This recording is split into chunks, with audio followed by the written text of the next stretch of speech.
What's up, everybody? It's LG Doucette here. You're listening to The First Mint, a podcast where I talk about NFTs and the world of Web3. The podcast comes out every Monday morning and occasionally on Wednesdays.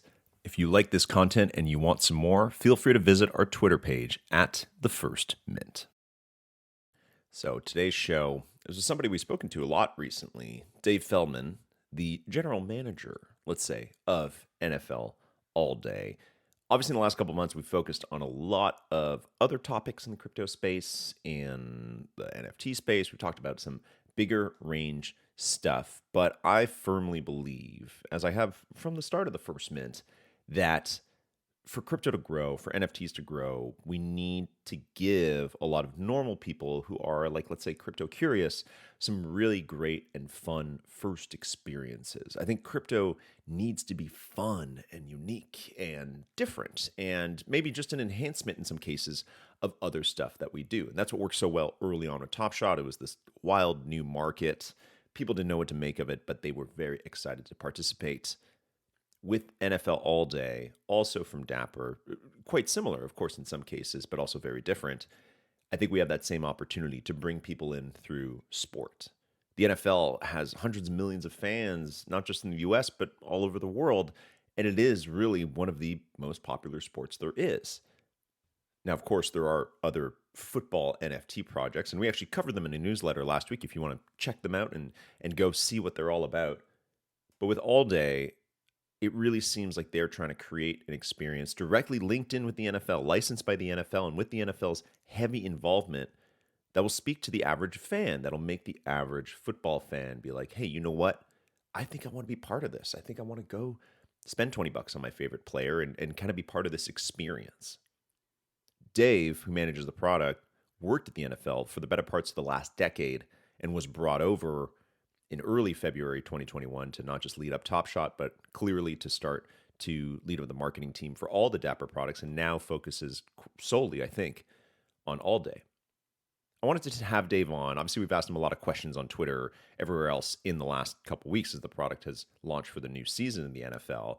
But I wanted to get a little deeper with him, get to know him a little bit more, get a behind-the-scenes look at what goes on at All Day, especially when they're launching products, and also know what he sees as the future of sports leagues and NFTs. Obviously, we know about the future of fandom and that great vision, but Dave worked there. I asked him on the show today what it's going to take for All Day to get to the next level, what the blue sky picture is there, how it incorporates into fandom, into games in 10 years from now. But also, how does the NFL market itself to young fans? How does that work?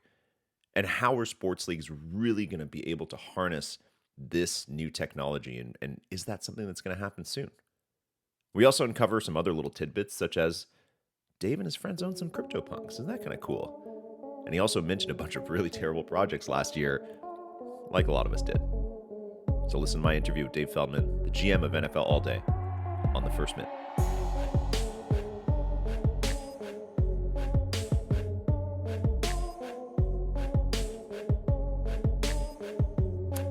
Ladies and gentlemen of The First Mint, as you know, every week we have a very special treat, but this is a cherry on top, if you will. By the time you're listening to this, you probably just spent yesterday watching an entire day of football, and we had the man, the legend, Dave Feldman, now running NFL All Day.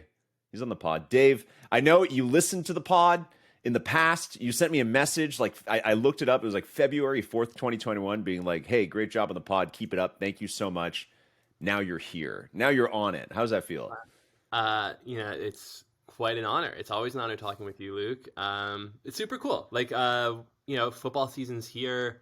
I've been listening to The First Mint, honestly, since my NFT journey began. So very special for me. Very much value what you guys do and what you bring to the community in the whole NFT space as a whole. So no, super, super special. Thanks so much for having me. I'm just going to ask you a question right off the bat that's been burning on everyone's mind, especially since the other night when we were on Spaces the other day. Why do you insist on calling me Luke, which is my real name? But there's only you and Jacob on Top Shot do that in the NFT space, and it's like it's like we have like a D. I don't know how to feel about it, but I'm curious what drives that, or is like LG too showy for you? Not too sure. I don't know. I feel like your name's. I don't know. I don't even know. Am I breaking the fourth wall even calling you? Like I don't even know what's allowed. It's just instinctual. That's your name. I know. I know your stage name is LG. I don't know. You tell me what you want me to call you. Call you whatever you want. I'm easy. I just think I got a bunch of DMs the other night being like, "Yo, why does he use your real name, man?" And like I was like, I don't know. You call me whatever you want. So I have no preference, but it's the people's question. They want to know Wow. why you're doing that. But I like it. I like it. It's good. It's All right. a little intimate. You know, it's like we know each other from before, For which we sure. don't. But it's like that's what it feels like, and you just want to do the LG thing. So thanks for All answering right. that. Dave, let's dive into a little bit more about you, man, because we've peppered you with a million different all day questions, and we're gonna do the same thing today. But I think before getting into that, people have heard a lot from you in the past, a little bit, and obviously in the past before that. But maybe people don't know much more about you in terms of your like exposure to crypto and NFTs. So tell me that story, man. Tell me where this kind of stuff started landing on your radar. Are you somebody who has dabbled in a little bit of Bitcoin in the past? Give me that tale. Yeah. Hey, let's get into it. Let's get weird here. It's a Like weird I've story. been I like that. I like you're setting the tone. I would say I've been in crypto since like 2017, when I started buying like Bitcoin and Ethereum and like Litecoin and probably some other weird stuff. Nothing too serious, but enough where like it definitely piqued my interest. And then definitely noticed like crypto kitties from afar. Had no idea really what was going on. I thought it was super weird. But it was like on my radar. And then fast forward, I guess, 3.5 years, whatever it was, and I started like noticing. I remember getting an email and me like a Twitter post or two about Top Shot. And I saw Katie Tedman, who was a former employee, a former colleague of mine at the Yeah. NFL, had been at Dapper, and I was like, "Whoa, Katie, like you're doing something with NBA, that's pretty cool." She's like, "Yeah, you should join." And like I totally like blew it off. I was like, "Yeah, not for me."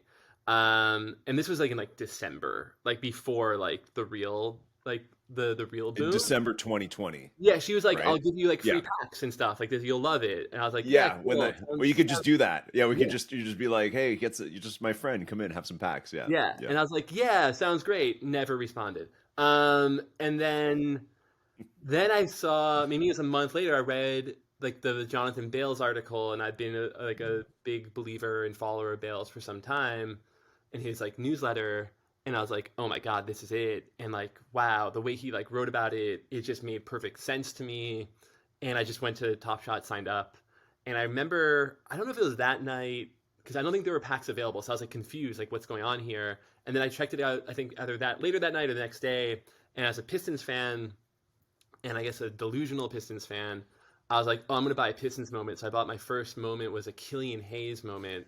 I think I Uh, bought for like $34 or something.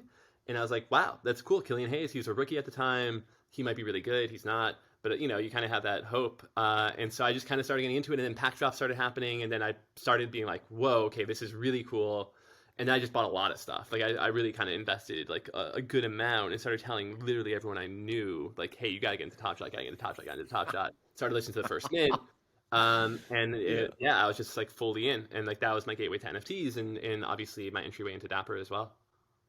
Do you have any other NFTs? Because that was kind of like a funny time, right? Because I remember getting all these DMs, people like, "What other NFTs should I look at?" And I was like, Yeah, I do have other NFTs. I don't actively buy them anymore. I would say like, last summer I was like fully like everyone else. Like I was buying the Lions, I was buying um on one, I was "Lions, like the buying lazy the lions." Is that Lazy what you're talking about? Lions. Oh my god! I was Don't let fortunate them hear that. They're gonna come at us on Twitter if we put I that out was there.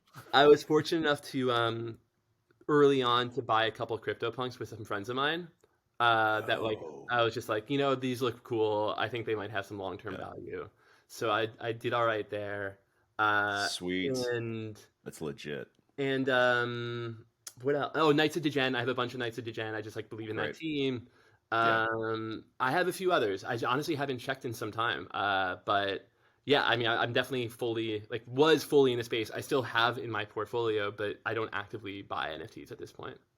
Yeah, that's all right. That's all right. You got it. You came in. You got some cool stuff. You got some Yeah. street cred with that story you just told us. If you, I always tell people just like if we go to your OpenSea or whatever, and we see like lazy lions and then other stuff that you minted around then, which is probably a bunch of like random crap, Oh, then there's so that's much. the street cred everybody needs. It's just like There's so long so as there's much some weird random. stuff in your wallet that you're like, you know what, let's not look at that. I Is have that's like Goons you of know Valatroon. I have oh a Damien Hirst. Was it the currency. currency? I had Oh, cool. yeah. I like did some trading around apes and did not do nearly as well as I should have. But that's kind of how it goes, you know. Wow. Cool. All right. All right. All right. So this is good. This is good because now we're getting the background story of like you did all that. You understand how weird and messy of an experience that was, and that Oh that yeah, that chaos is probably a little bit behind us now, at least in that form of its meta. And flash forward a year, and now you're getting into, you're really putting your fingerprints all over a new program. for sure. Before we get into all day stuff, um, what can you tell us a little bit more about that transition from working at NFL to Dapper Labs? I'm assuming Katie eventually wooed you over, or there was a conversation there, and then Yeah, also like I think we all remember when you were hired in April of 2021. It was a big deal. Everyone's like, oh my god, they're getting this guy from the NFL. That's amazing. What does it mean? And just tell us that story from then, April 2021. Now you're the GM on All Day. It's been whatever that is, 16 months. Give us that story. yeah, for sure. So yeah, so I got super into Top Shot. I was like, this is amazing. Like, it really like fundamentally changed my life as far as like how I thought like the future was going to work with like collectibles and NFTs, like all that, it has for so many of us. And I was just lucky. Like I knew Katie. Like we'd been in touch. Like we were friends. And so I just like casually mentioned to her like, hey, like congrats on all this. If you're ever hiring and you think I could be of help, like definitely keep me in mind. And she was like 100%. I think she might have like FaceTimed me like immediately or like something crazy. Sick. And she like just started to be like, hey, like if you're serious about this, like I can start these conversations. Like we desperately need help. We desperately need someone like you that could come in and help. And I was like, wow, okay, let's do it. And that took like it was a long interview process. Like I probably interviewed for a couple months. I interviewed with Mick, like our co-founder, a couple times. He was Right. my first interview, and then Roham a couple times, and then like Jacob and a bunch of others. Most who are still at Dapper, yeah, like almost all of them are still at Dapper. And it was just like gauntlet. I probably met with like 10 or 11 people, and ultimately I got the job, and I like had to start building a team, and my first focus was just like on like marketing for Top Shot. So like, that was anything from probably like the first real thing that we did was like the first sending people to the finals with the Suns. Like I remember that like a couple months later, it was like wow, like we've never done something like that before at that level Yeah, it before. was Like wow, like awesome. there's like real like this could be the future of like how this like it really kind of like bringing to life like this is how it works. Like you get rewarded, you can go to like we can bring you and get them. And it wasn't just like tickets to the finals. Like you were like meeting Tom Chambers and going on the court before the game and amazing like money can't buy experiences. Um, and so yeah, like we oversaw a bunch of our marketing. I come from like a social marketing background, like brand marketing, athlete marketing. Like that's my background. I'm not like a growth marketer. And so then we were fortunate enough to bring Janie on board. I think last September, and like I think like our skills in divisional labor just like meshed really well. Like her, like the way our brains work are very complementary. And so uh, she took over some of the aspects of marketing while also able to handle some of the others. And then eventually we moved, maybe 7 months now later, or 7 months ago now, to like a GM model. Right. And Yeah. it just, made sense. They asked me to be GM of the NFL, I think mostly because like my NFL background. And Yeah. I think they just thought Rohan thought it could be a good fit. And I've been working on NFL since about January, February or so. I gotta just go right back to like almost the start of that whole story where you said you had multiple interviews with Roham. Yeah. What do you talk about in like how many times did you talk to Rohan before you got the job? Three? Two I or think three? Four? two. I want to say two. I had one in the What beginning stage and one my final interview, I think, which was one. what were the just if you whatever you can tell me about those interviews, please do. I want to know like what's the first touch point with Roham? Like what does he want to know? What do you tell him? And then like what's the last one? Like what comes I after? honestly couldn't tell you anything about the first interview except for like I was like I remember finishing it being like I have zero idea how that went. Like, I don't think I did well. Like I think I remember not feeling confident at all after that. Hmm. Um, What is he like when he's interviewing? Is he like deadpan, cold face, or is he really like animated? Like, what's that like? um, it's pretty like, like I don't know, pretty like regular. It was nothing like crazy. Chat. But yeah, like Yeah. I don't know if deadpan's the right word, but it was like a serious interview. Like it was a real job, like Right. took it pretty Yeah. seriously. I remember it being like they're so busy, especially at that time. Like this was like in February, March. Like when like this is like the peak of Closing contact the area. funding, So like then they're doing so yeah, it's much. like the Yeah. only time like I could get even time with a lot of people was like on like crazy hour, like 9 p.m. on a Friday or like Yeah. noon on Sunday or like stuff like that. So I remember that part. But no, like they were like they were normal interviews. I just remember like not feeling confident after them. Oh shit. Well, it worked out Worked anyways. out. Yeah, yeah, yeah. I mean, here we are.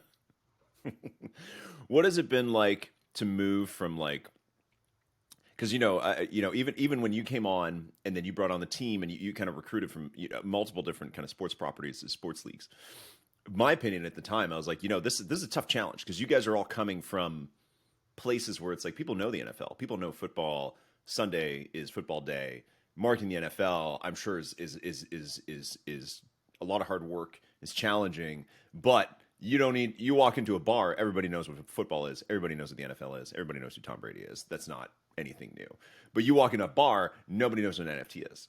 So what's that been like? And I'm sure this is a massive question. So take it any direction you want. But what has that been like to move from this like legacy product that is like ingrained in like American culture and pop culture to something that went from like when you came on, it's a hot new thing, only a few people know about it. Now you read the news, people are like Bored Apes are dumb, and but the tech is cool, there's billions there. From a marketing standpoint, what has that been like to go from the staple to the outlier, let's call her, the incumbent? I don't know how you think about NFTs, but tell me about that. Honestly, it's been an education. It's been really like it's been a journey, and I think like we're still learning so much. It's really hard, especially like in times where NFTs aren't top of mind or like culturally as vibrant as they had been, like to break through and to like have people understand what it is and test different messaging and seeing what works and what doesn't work. Oh, like when an athlete does this, we notice certain bumps, or we don't notice certain things, or like whatever it might be. And so Hmm. it's definitely been like we're first movers here for the most part, especially when like trying to attract and go, I don't want to say like fully mainstream, but like pretty close to fully mainstream. And like there's no playbook on how to do this in this entire space. And so there's a lot of learning. There's a lot of like eating humble pie. There's and I think we're like there's still so much to learn because like we haven't broken through. Like we're seeing progress. It's nice, but like I don't think any of us are pleased as far as like where we are from like a pure new users coming in like at the speed and like at the speed, at the pace, at the volume that we would love. How do you consider that the priority right now? Like new user growth for all day? It's a priority for sure. Yeah, Yeah. I think so.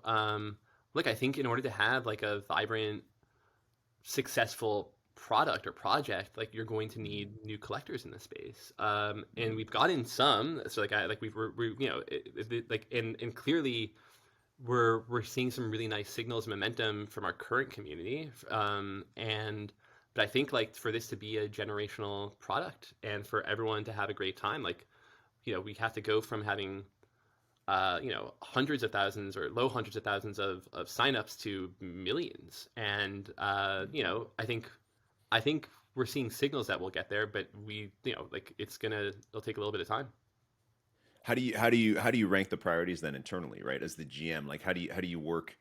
And I asked the same question to Janie and to Malik as well a couple months back. Is for in the at the point of the timeline all day right now, like how do you rank like product, community, marketing, content as in the the quality of the moments and the scarcity, or I don't know if you call that the programming, whatever you want to refer to Yeah. that as. How do you rank, like, it's like, Dave wakes up on a Monday and he's like, all right, team, this is our focus this week. The Nick Saban style of leadership of like we're For locked sure. in, everybody comes in with their priorities. What are yours right now, or what are the products Like, priorities at? I'd say they're all really important. I think, though, there's a bit of an order of operations where, like, the community aspect is like the foundation. Like, you have to have a positive, vibrant, happy, excited community first and foremost, because you can bring in as many new collectors as you want, but if they're coming into, if they're going to a party where someone, pooped in the jungle juice or whatever, like no one's going to want to be at that party. So, like, you want to be at a vibrant party where everyone's like having a good time and welcoming and wanting to tell you about like how amazing this party is. And so, um, like, it's really important for our current collectors to have an amazing experience, and also just knowing how complex and different the NFT space is and NFL All Day is. Like, it's incumbent on us to like give incentives to like, or for like to create an environment where we want our collectors to like take the leap and invite their friends and handhold them through like the fun of like, hey, you got to sign up for NFL Day. It's the bet. It's made my Sundays so much more exciting, and this is what it can do for you. Like, I think like where we are in space, like we need that extra education from our collectors in order to make that even worth their while. They have to be having a good time and have to be enjoying how the product experience is going. So that is like the foundation of anything. Because otherwise, like if we were to just bring in a bunch of new users and the current collectors weren't having a good time, it would be all for naught. They would just churn out and they wouldn't be lasting. But then, yeah, like at the same time, like we need to create a better first time user experience so that when Mm, new collectors take make the leap to sign up and join our platform, that there's like instantly something for them to do where they understand the value proposition of our product and they can dabble around. It's not intimidating. Where like, oh well, there's not a pack drop for, I don't even know. Maybe it's not even announced yet, and I don't even know what a challenge is, or a marketplace seems like that's too daunting. There's so many players. I don't know what to do here. So like that's kind of the thinking of why we created Playbook to begin with, was like, hey, like we need something for new collectors to immediately do to understand how our product works, and sort of for people to be able to tell, like hey, like what is NFL Day? Like, oh well, just go to Playbook and like it'll take you on your journey. We kind of yeah. saw it dual prong. It'd be amazing for new collectors to like have a first time user experience where there's clear steps for them to do that. They could get a pack in like Mhm. really taking small but important steps, and then obviously to ideally get them to convert to become like premium collectors who would be like, wow, like they fully get they fully get the landscape here and what the journey is supposed to be like, and they want to buy into challenges, they want to have fun in the marketplace, be part of the community, like join our Discord, do all that. And so I think those are by far our two most important aspects. So that'd be community and new collectors. So with that, like you guys are leaning, like you're leaning full on into the gamification, right? Because that's a clear signal. You're coming in, it's like, all day is this football collecting game that you play essentially, right? Not play like, Super Mario, but like play Right. like, hey, come on in, playbook, start grabbing stuff you like, start grabbing guys, start getting in the community, predicting what's going to happen next. All that is super fun. Uh, I remember when multiple times in the last year, as Top Shot kind of shifted its strategy and went into collector score, and changed a few things. It was like people were, some of the legacy collectors in the space were like, "Are we? Was that That was that was my dog? dog. It was a Apologies. dog. Yeah. Okay, it's all right." A lot of the legacy collectors were like, "Okay, so we're doing this. We're going to gamification," as though it was a decision. All day coming out swinging with gamification in that same vein. And obviously, you still want to emphasize collecting and scarcity. You've always said that, especially the scarcity part. I guess my question now is like, is that how you see it? That it's like this is you're a new user, you're coming in, and this like gamified collecting that you're doing. Is that how you consider it now, and is that what it's going to continue as? Um, I don't know. I mean, in the sense of like, I don't know if I fully So I guess so maybe a better way of like the way I view it as is that look, we've created a path for collectors to enjoy our product.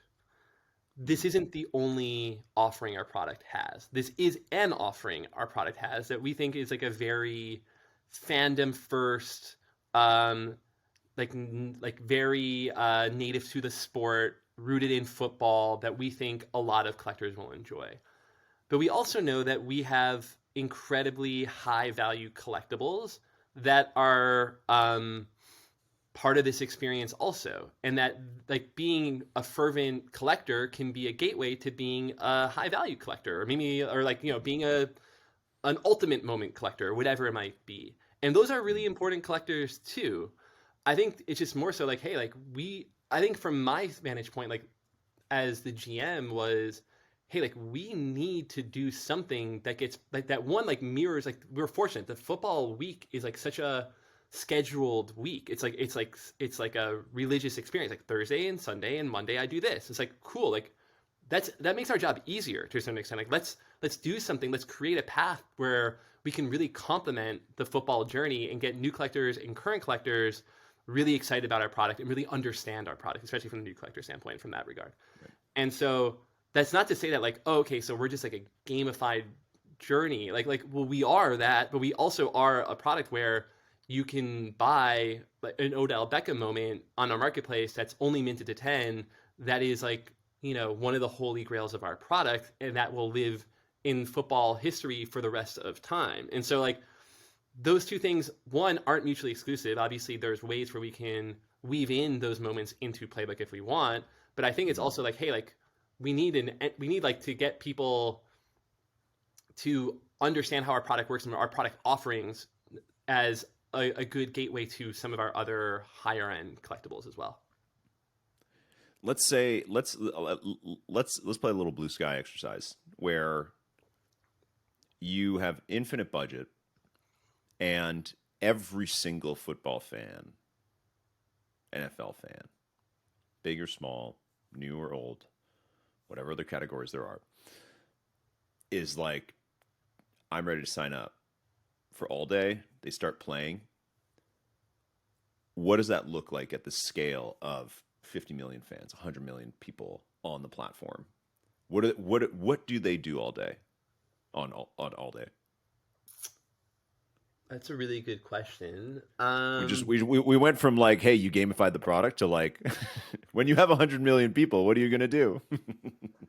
Yeah, I don't know. I mean, like, I think there'd be a world where there's like always something to do. So like, there's always challenges or a new version of challenges that ideally is like tailored to each individual collector. So like, if we know, and I'm like making this up, but like I could see a world where it's like, hey, we know you're a huge Carolina Panthers fan, and you typically buy rare moments, so we can create a journey for you where your entire collecting experience is tied to collecting those collectibles, like a Baker Mayfield or a DJ Moore, whatever it might be, and gets you on a path to, wow, if you continue doing that, then wow, like you can become a Panther season ticket holder, or we can get you on the field to do the coin toss before their Thursday night football game, or Right. whatever it might be. Like, I don't know, I'm totally riffing here, but like, I think the beauty of the blockchain and how our product works is like we know the behavior of everyone,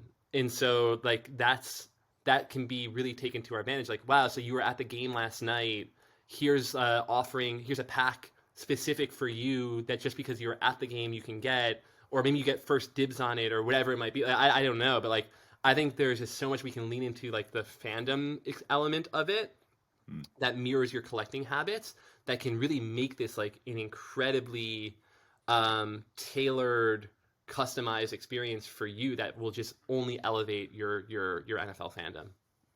What's the relationship like with the NFL? And I'm sure it's good, of course. And they must be happy. Community's happy. Product looks great coming out. So if they were dabbling in Playbook or they're looking at it, I assume they're pretty happy. But what is that? I guess like what is? Can you give us some details of the relationship? Like how often do you talk? What do you talk about? How Yeah. involved are they? How hands off are they? How much do they see you guys doing the tailgates, the events, getting the players involved? Like that, all that must be really exciting for them. But obviously, like any sports league or brand, like blockchain is some new stuff for them. So what is that like? It's been great. Like we're in touch with them every single day.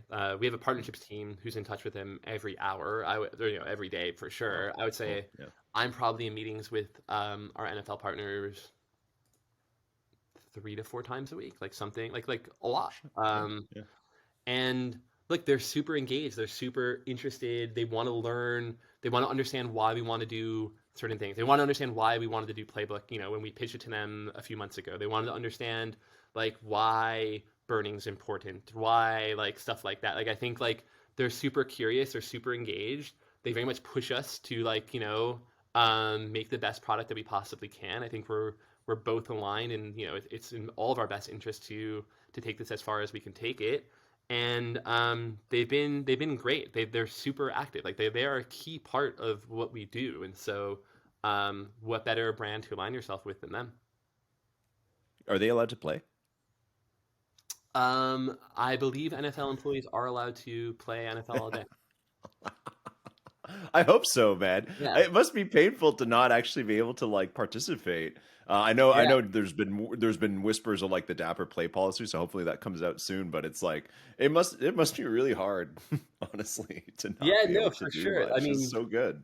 no, no, I appreciate that. But yeah, no, I think like obviously from like an enjoyment standpoint, there's that aspect, but also just like to like gut check certain hypotheses we had to be like to remember like how collectors think and feel.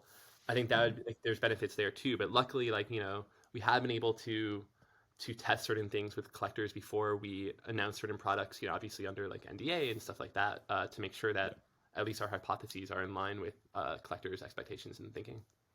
Is there anything you guys worked on prior to because obviously season start is prime time for all day. Is there anything you guys worked on that didn't make it to market that you're able to share or certain ideas that maybe early on you were keen on, like when you were like, okay, I'm the GM of all day. This we're gonna do. Here's one of the things I want to try and do. And once you explored or tested, it was like, you know what, not ready, or let's get rid of Um, it.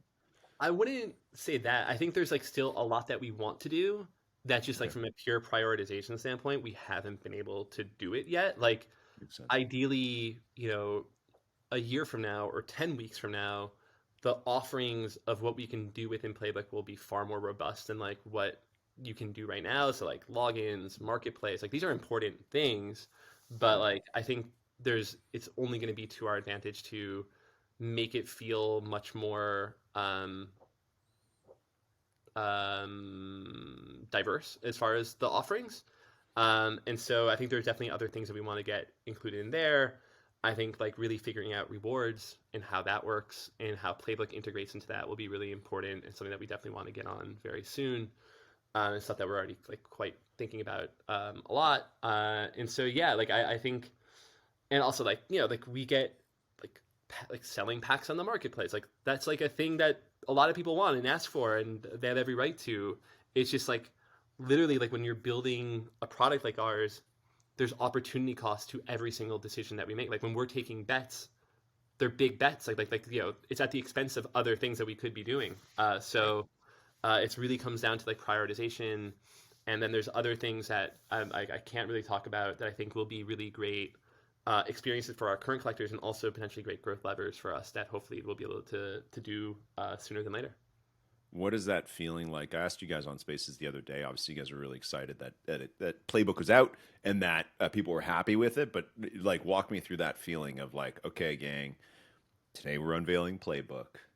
Like, get your good luck charms out.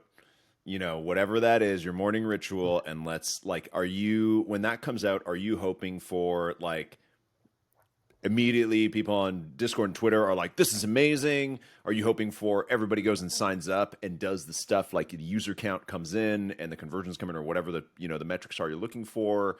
Walk me through that, like for you and the team, like the game day feeling of like, we're launching this, let's hope it goes well, because it must be nerve inducing. Yeah, I mean it's a lot of what you said. It's like, hey, we've been working the last, I'd say like nonstop the last 2 months or so specifically on it, and you never know. Like we did some user testing, got some positive feedback. but we also knew that like, are people going to care? Like are they genuinely going to care about getting yards instead of just immediately having to get a pack or an NFT for every single thing that we do? And so I think, you know, seeing such, to be honest, I've never seen in my time at Dapper just like almost 100% like positive feedback to an announcement of that magnitude before.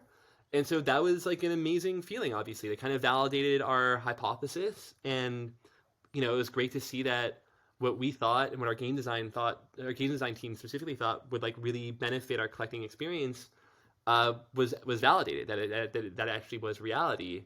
Um, and that people would care about collecting yards, and that even if you were to do a challenge where you only got yards and not necessarily a pack, but it took you on the path to a pack, that would be a positive experience for people. And that was a real unknown, and that might sound really obvious or trivial to people listening right now, but I promise you, it's not. Like when you're building this, like you don't, and it kind of goes back to what I was saying earlier, like we're doing stuff that's just like never been done before, and so like you kind of you hope for the best, but you have to prepare for everything.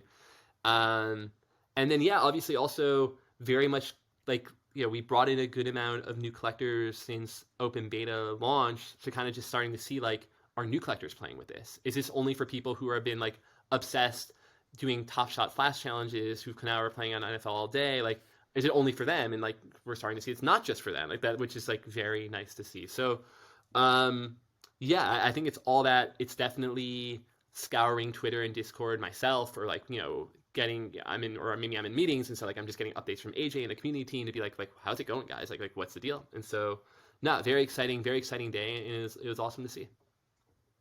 That's good. Great. Good. I mean, And then we also knew we had more news we had to get out, and so it was like, yeah. we gotta like, we have a bit of a roadmap we have to deliver. So we knew Yeah. we had to do it before kickoff, and so I was like, all right, like no reason to wait till tomorrow. Like let's just all get it out in one day and like really kind of just try to hit a grand slam if we can. Mm-hmm. Mm-hmm. Absolutely. I love that. And I love, you know, there's so many little aspects I'm really excited about, I will say.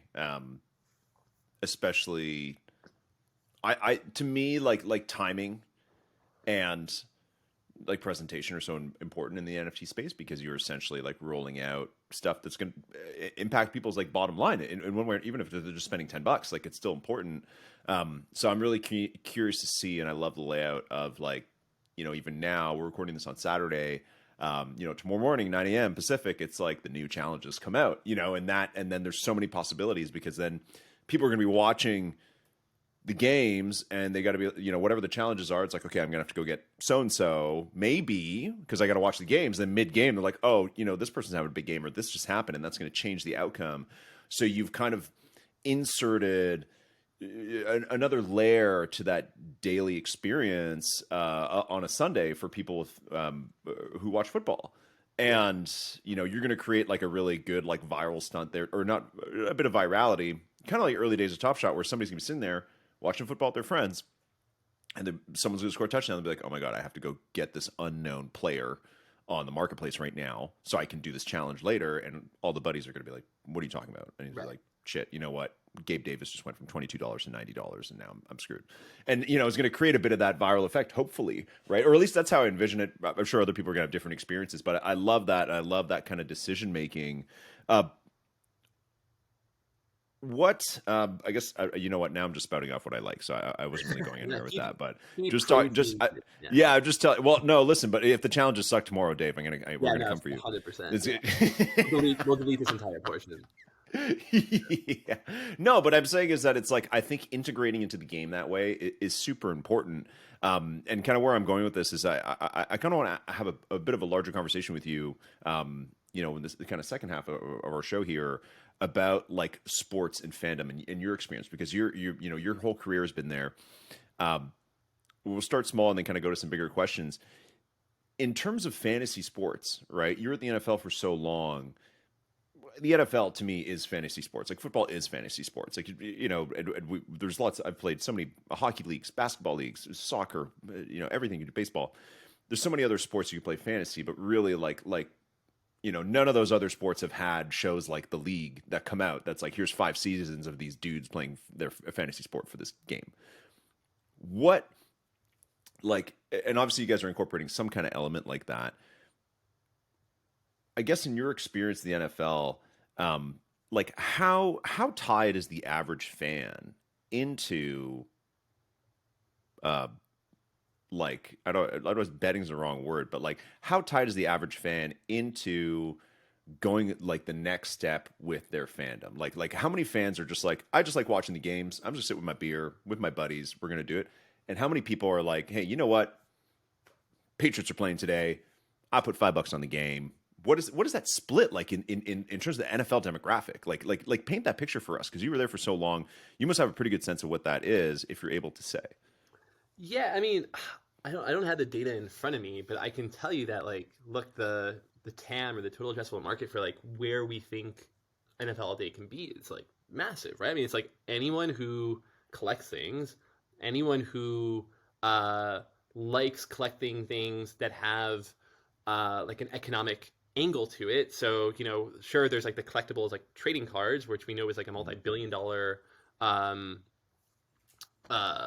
industry. And then there's like we're also like a hybrid of, I don't want to say fantasy because like what we're the challenges aren't fantasy, but there's elements of like the gamification of live games into the collecting experience. And so we think that you know NFL fans, and there's hundreds of millions of them who play fantasy or bet or do something where like they have skin in the game that is directly tied to live action. Like Mm. that's an 100 million person plus uh market. And so yeah, like I think like, and then there's just like, hey, like tribalistic, I'm a huge Dolphins fan, so like I wake up every Sunday and I put on my Tua jersey or whatever it might be, and I watch the game with my family or whatnot.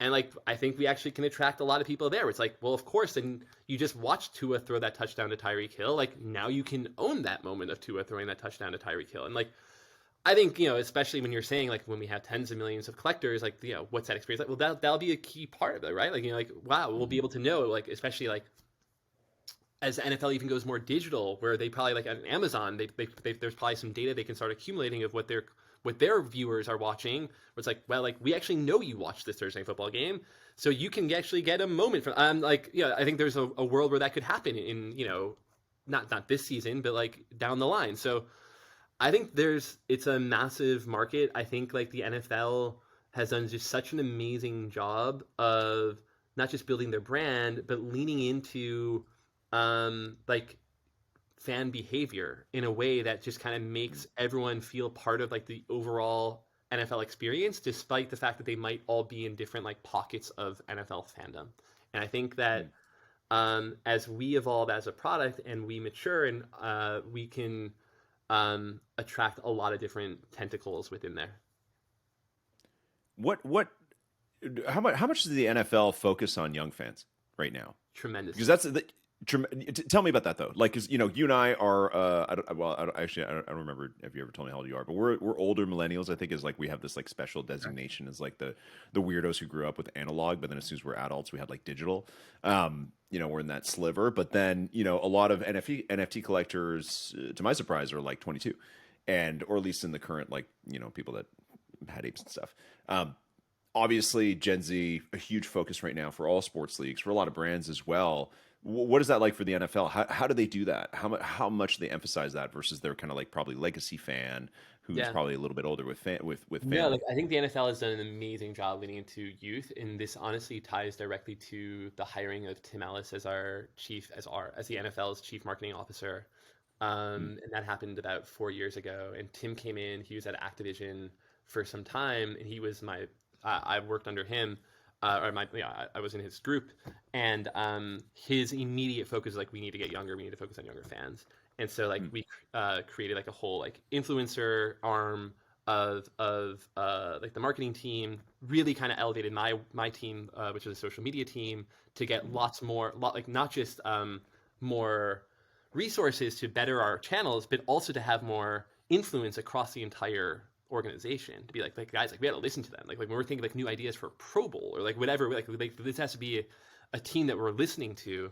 And I think you even see like in some of the new commercial spot that the NFL has. Like they're really leaning into stuff that like young people care about. Like I think like Ryan Garcia, like the boxer who has like a huge like Instagram following is in the commercial, and I think like Lil Wayne or like a lot of the like celebrities like performers are in there, and I think like they've really on Hard Knocks, like it's not a even this past week or two, Eminem's on there. Like that's not a coincidence. Like they want like there's a very strategic element where like the NFL wants to bring culture into the football landscape, knowing that culture brings young fans and that gets them hooked into the NFL pipeline, and that in order to ensure that the NFL continues to be the king that it is, it needs to invest like it needs to invest in youth, especially prior to 18 years old. Because like before, once you're 18 or 19, like your kind of fandom sport decision making has matured to a point where it's very hard to influence. But when it's younger than that, then there's a lot more opportunity, and I think that's something they've done an amazing job with. So that's based on data that it's like once you're like 19, Yes. you have chosen like your favorite sports, basically. Yeah. Hmm.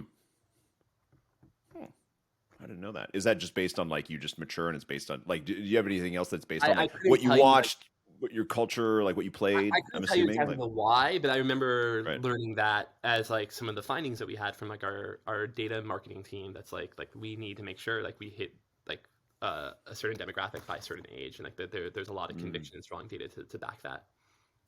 Okay, yeah, that's interesting. I mean, I'm 36 years old and I just started liking MMA, so maybe I'm a late bloomer. Yeah, I'm a open-minded person. it might just be for NFL specific, right? Like maybe it's just like it's much harder to Right. become an NFL fan Right.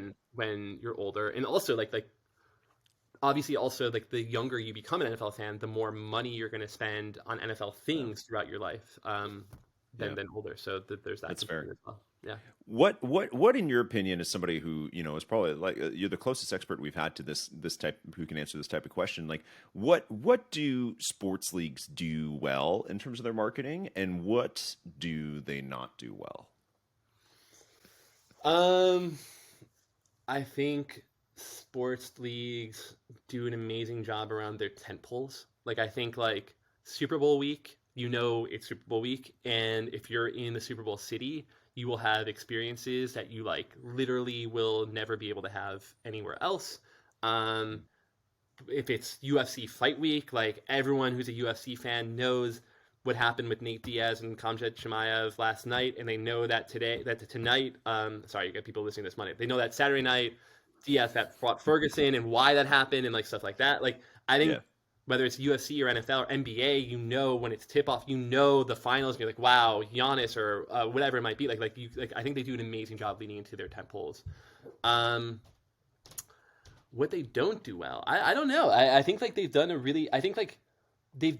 I think especially the NBA and NFL. But I'll keep things focused on NFL because like that's what I know best. Like I Yeah. think they've really done an amazing job, especially as of late. And I think when I first started the NFL, they weren't doing a great job of like leaning into new user behavior and new experiences and new Mm. product offerings that are out there. And I think like the fact that the NFL within 1 year of NBA Top Shot reaching the mainstream that it did, wanting to be like we want to be partners with Dapper Labs. We want to have a footprint in this space is a testament to how forward facing and how forward thinking they are, because that wasn't always the case. Like I remember like when I started the NFL 7, or I guess now it'd be like 9 years ago, like I came to oversee our social media team.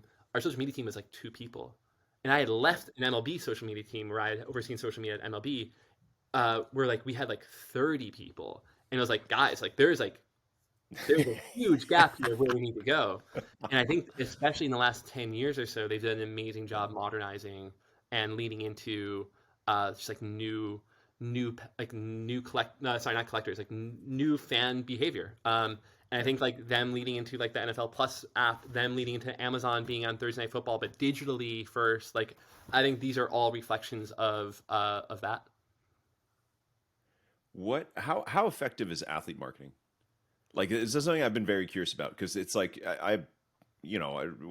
marketing like you, right? So it's like when I see even as my favorite athlete holding up a freaking toothbrush or plus or I don't know Doritos, I don't know. I'm just like I don't that awareness, that exposure, like to me, kind of falls flat. But it's something everybody does. You guys are leaning into it, and now that you're on kind of like the product side, you guys are probably being selective who you want, or I don't know how that works, but staying out of it for a second, keeping yourself out of it. How effective do you think that is? Like from the sports leagues marketing themselves, marketing their superstars. We've seen the NBA do it; it's massive. We've seen different products in the NFT space take different shots at athlete marketing, bringing people on with some hits and misses. This is like a loaded question that goes all over the place, but I guess the main question is for you, your experience and your experience going forward. How important is it to bring the athlete to the table? So I think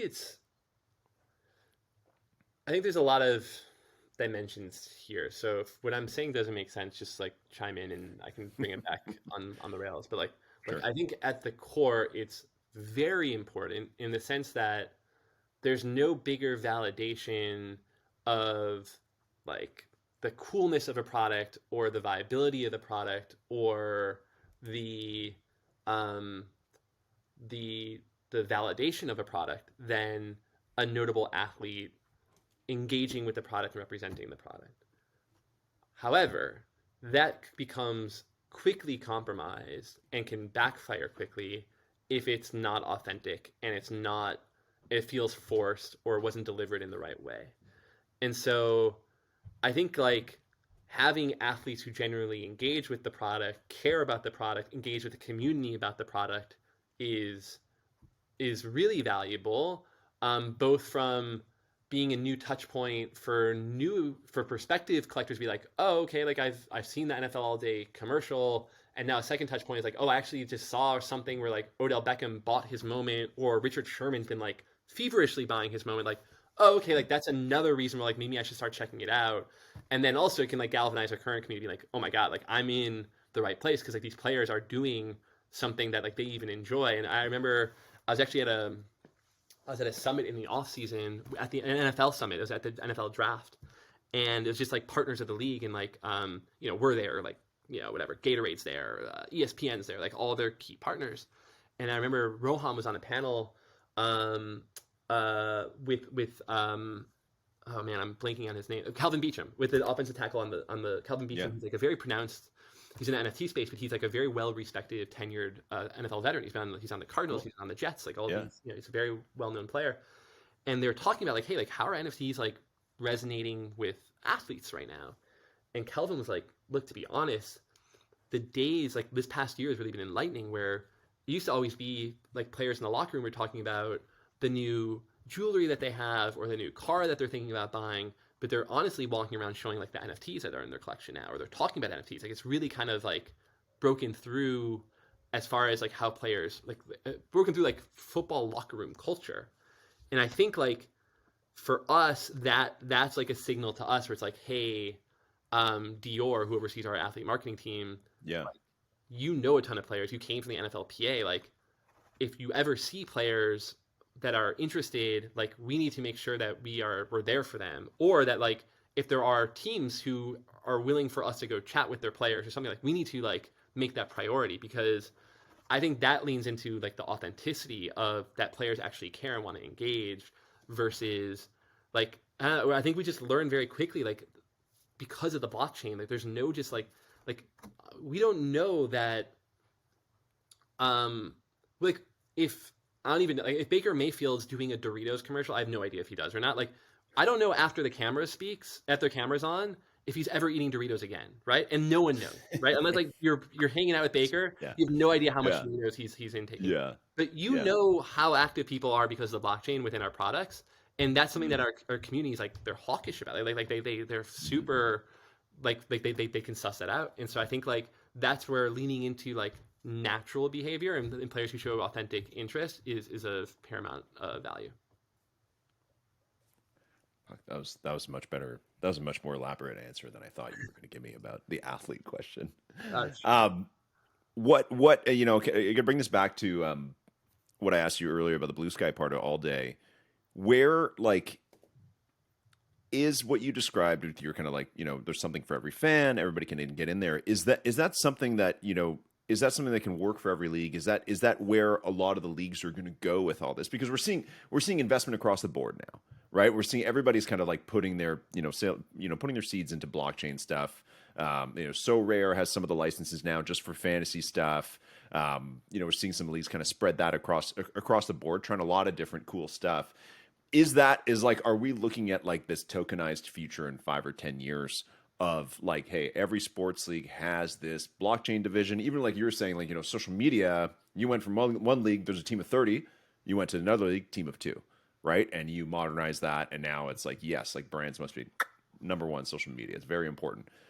Is that in 5 years, are we looking at the same thing for blockchain from sports leagues where it's like, and probably you guys are leading the way with a lot of this, right? You hinted maybe the tickets will be integrated someday. Who knows if that's going to happen? But eventually, we all hope that that's going to be real. That it's like, I go to a hockey game, my ticket's an NFT, whether it gives me benefits or not. It's whether it's just for collector's item or whatever. All that stuff is tokenized. Is that I buy a jersey, it comes with the NFT of the jersey, something like that. Is that where all sports leagues are going to go? And is that a good thing? Um, I think there'll be some version of that that does happen for sure. Whether like the actual jersey example you gave is the one, but like I think like there just seems the landscape is too ripe for these Hmm. dots to be connected for them not to be connected. That like going back to my Panthers example, I have no idea why I keep going. I'm from Detroit. I have no reason why I keep bringing, but for consistency's sake, like there's no reason why there's a day where teams will know who their biggest NFL day collectors are, and they'll know that they're also go to X amount of games a year, and based on their behavior, and they know they buy Y amount of jerseys a year, and that whatever else, whatever other mediums of how fans express their fandom, like this is all out there, and that because of that, that will enhance their relationship with their collector, where it's like, oh, okay, you now get certain, it's like the classic like hot dog at the stadium example. Like cool, like you get to go to a special tailgate, or you get a seat upgrade, or you just get access that people can't get. Like this isn't going to happen tomorrow, but I definitely foresee a vision where like I would be more surprised if it didn't happen than it did happen in 2 years, 5 years down the line, whatever the time horizon is. And I think like we've made some inroads, like what Top Shot did at the playoffs last year was crazy, right? I mean, like literally 10 Yeah. collectors went to Yeah. every single playoff game. Like Hmm. there's a lot of playoff games.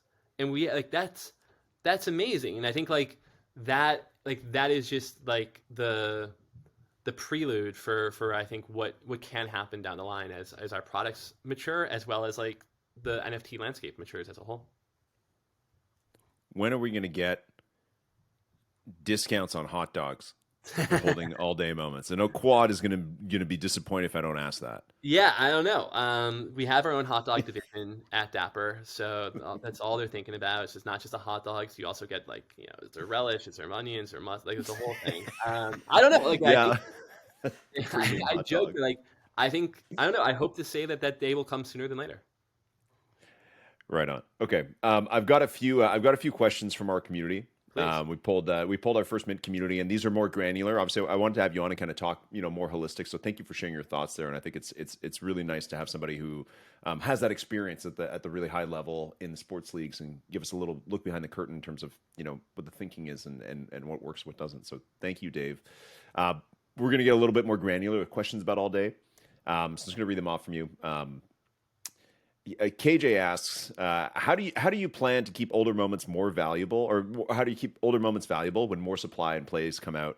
Um, Playbook is this. I'm reading what he said. Playbook is basically Top Shot flash challenges with a nice twist. When Series Two supply comes out, a lot of older moments will lose value. How do they plan to keep utility for those? I think a good example, probably for something like that, is like right now. The other night, everybody had to rush. The marketplace already had Diggs and Gabe Davis, but in a year, if there's three more Gabe Davis moments, two more commons, or something like that, obviously the Series One may lose some value.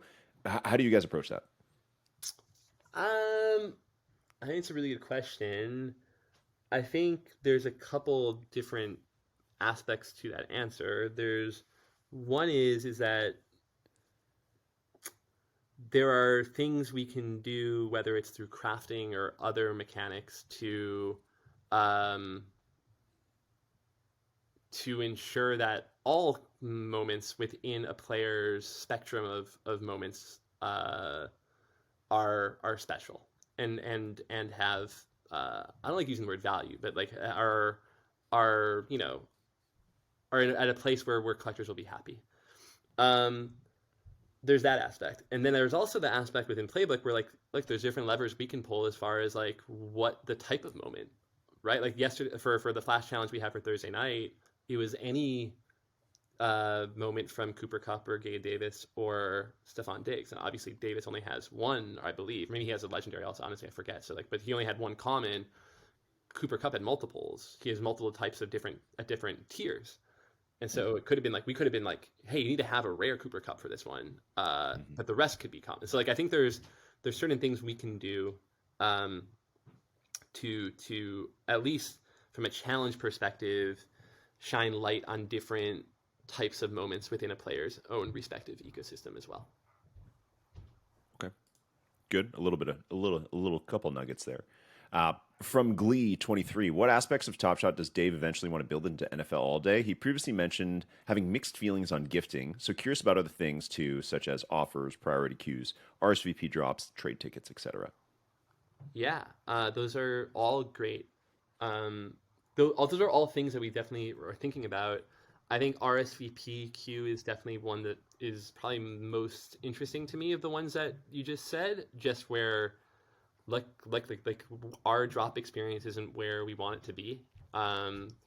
Even the most recent drop, we had to delay it a couple hours, and so forth. So I think that helps alleviate a lot of the risk involved. Now there are also risks in doing the RSVP model, but like I think the pros outweigh the cons. Um, Gifting is one where I honestly don't have like conviction on. Like I just there's just too many it's too divisive an issue to like want to make that a priority when there's just other things that I think that we can do that will be that they'll have like a higher approval rating. Um, Trade tickets are not something that at least for now we're contemplating. What were the other parts? I just want to make sure I address As offers, priority queues, offers. I think RSVP that's drops, trade interesting. tickets. I think offers Yeah. are very much. I don't know if it'll be like a this year thing, but something that like I for sure foresee within our product. So yeah, no, I hopefully that addresses that. Thank you. From Dollars and Cents, maybe a question on the historical set and or players with moments that are no longer in the league. Will those moments have any value, utility in challenges, or are they more collectibles at this point? Um, all of our moments are collectibles. Um, and so just want to start there. Yeah, I don't know. I think like I think that's something that we're keenly aware of. We made sure that there were challenges recently, especially before the season started, that had historic moments as part of those challenges. I don't see a reason why they wouldn't be part of challenges moving forward.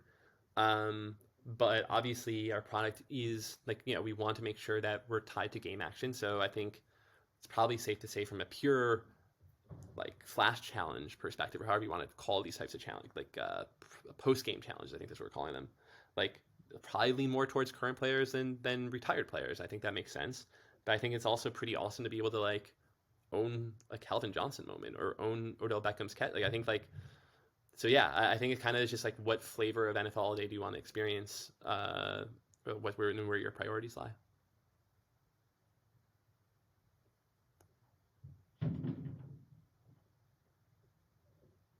Sorry, I muted myself because there's an insane dog barking outside here. No worries. Uh, Another question from Glee 23 and pointing out that MBL, Mike Levy, had a good point with gamification on Top Shot that it incentivized having the worst of something, like a player's worst common or rare for the score. Does Dave envision maintaining a healthy upper end of the market at the same time as gamifying all day for the majority of collectors? Definitely. You don't have to give long answers for these. You can just give like one word answers. It's fine too. From Stone Cold, any in-stadium activations in the works? Yeah, I mean, we just did something with the Rams at kickoff where we had a tailgate exclusive for NFL All Day collectors. Orlando Pace, Hall of Famer, came by, said hi to all of our collectors. That was really cool. We have some other partnerships that we're excited to announce in the near future. So Yeah, I mean, I guess it kind of really depends on how like exactly the person Stone Cold is defining activations, but I think the short answer is yes. Cool. And we have one more question from Backyard Dick Karate 69.pcc.eth, which is it is very similar to the first question. How are you going to ensure that there's not an oversaturation of moments in Series 2? And I'm going to blend that with another question from Glee is how are you looking at who on each roster you want to create a moment to for a moment for Series 2? So skill, position player, lineman, defense, special teams. I think just in general, any more light you can give us on Series 2 and how that's going to work. You already gave us some supply metrics in the blog the other day, but anything else on moment selection, saturation, Yeah, look, anything I like mean, I that? You think we already kind of want answered it. to make sure that NFL All Day reflects the best plays in the NFL season. And so that's like the first criteria that we look at for the first lens we look at certain things. At the same time, we also want to make sure that we're really selective as far as how, what those plays are and how many on a per player basis we make. And that we also do, um, shine light on some of the great positions that are part of the NFL ecosystem. So, not that we're going to have tons of punter moments, but there probably will be more punter moments this year and so forth. Um, I think one thing that's probably worth pointing out though is that like, look, I think, and this wasn't in the blog. I'm sure it'll be in some comms in the near future. So, and I mentioned this on our spaces um, the night we announced playbook, the night we kind of Yeah. released like our roadmap or economy roadmap, however you want to define it, was that like I think for the regular season, we're going to limit ourselves to 2 commons per player at most, 1 rare per player at most, and 1 legendary per player at most from packs. So this is all from packs. Mhm.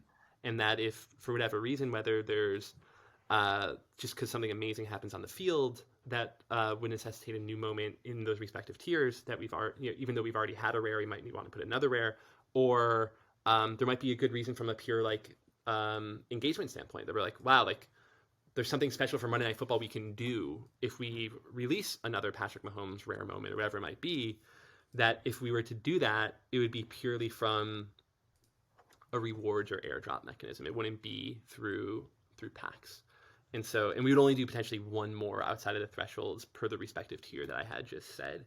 And so that's for the regular season. So like I think I'm hopeful that with what I just laid out there, combined with what I think was pretty well received from the different mint counts per tier from the blog, that it's very clear to our community and to our collectors that like how focused and serious we are about scarcity and how we really are, making sure that we're releasing moments that reflect we're releasing the volume of moments to reflect that our current demand versus our plans for future growth.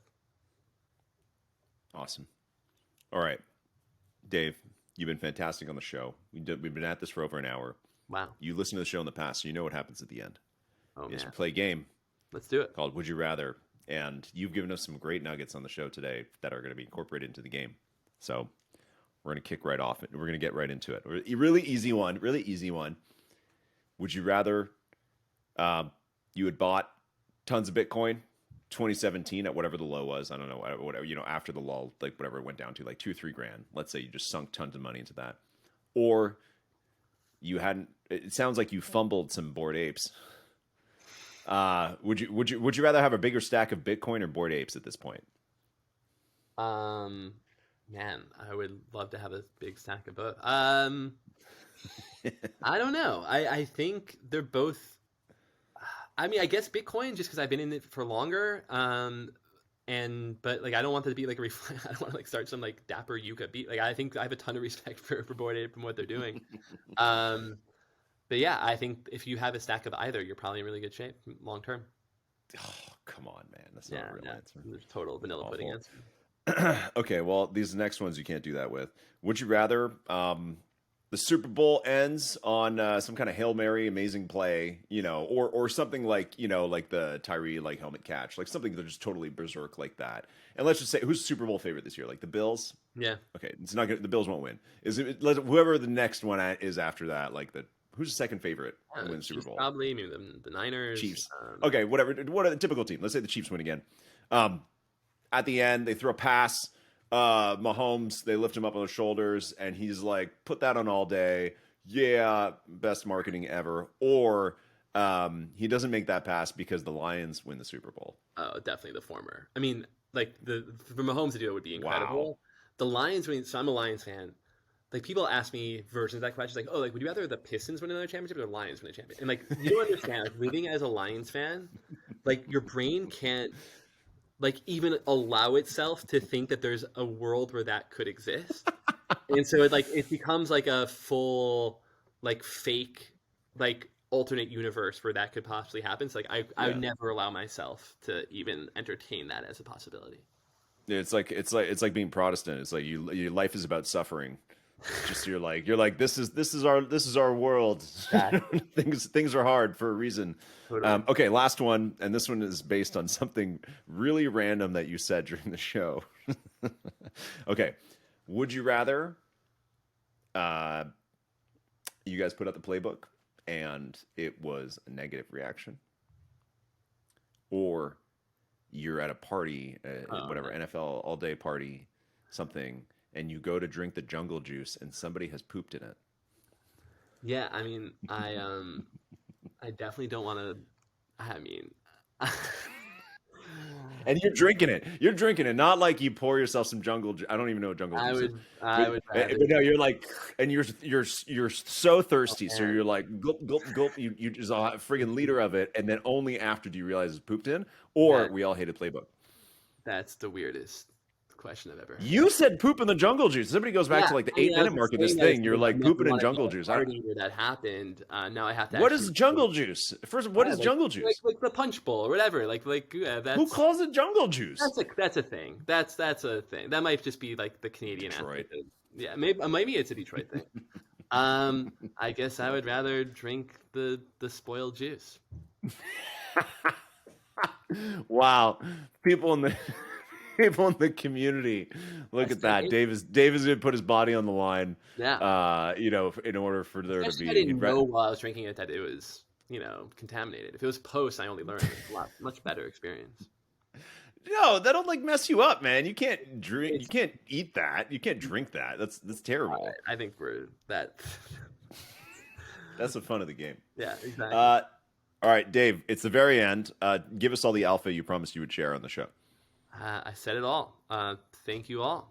Appreciate you listening. But no, just want to thank everyone. Like the response to all day so far has been super positive. Really appreciative for everyone out there. We have a full season of kickoff. A football ahead with kickoff just a couple days ago. So really exciting times, and hopefully we'll be able to make this a really positive aspect of your just football fandom. Beauty. Thanks, Dave. Thanks so much, Luke. Fuck. That is going to do it for us today, folks. Thank you so much for listening. We'll see you next week on another great episode of First Mint.